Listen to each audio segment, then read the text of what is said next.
متی کی انجیل 26 باب 36 آیت سے 46 آیت تک، صفحہ نمبر 31۔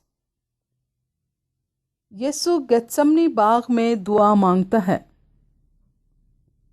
اس وقت یسوع ان کے ساتھ گتسمنی نام ایک جگہ میں آیا اور اپنے شاگردوں سے کہا، یہیں بیٹھے رہنا جب تک کہ میں وہاں جا کر دعا کروں۔ اور پطرس اور زبدی کے دونوں بیٹوں کو ساتھ لے کر غمگین اور بے قرار ہونے لگا۔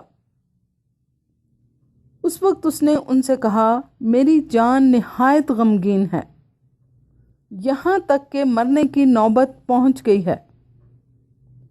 تم یہاں ٹھہرو اور میرے ساتھ جاگتے رہو۔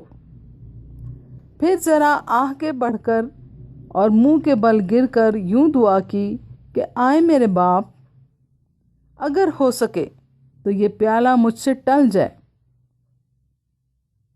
تو بھی نہ جیسا میں چاہتا ہوں بلکہ جیسا تو چاہتا ہے ویسا ہی ہو۔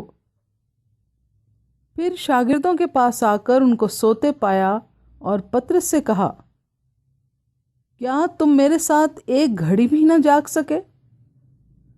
جاگو اور دعا کرو تاکہ آزمائش میں نہ پڑو۔ روح تو مستعد ہے مگر جسم کمزور ہے۔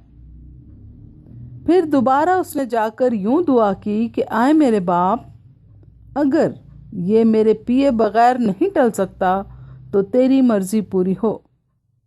اور آ کر انہیں پھر سوتے پایا، کیونکہ ان کی آنکھیں نیند سے بھری تھیں۔ اور ان کو چھوڑ کر پھر چلا گیا اور پھر وہی بات کہہ کر تیسری بار دعا کی۔ تب شاگردوں کے پاس آ کر ان سے کہا، اب سوتے رہو اور آرام کرو، دیکھو وقت آ پہنچا ہے اور ابن آدم گناہگاروں کے حوالے کیا جاتا ہے۔ اٹھو چلیں، دیکھو میرا پکڑوانے والا نزدیک آ پہنچا ہے۔ پاک کلام کے پڑھے اور سنے جانے پر خدا کی برکت ہو، آمین۔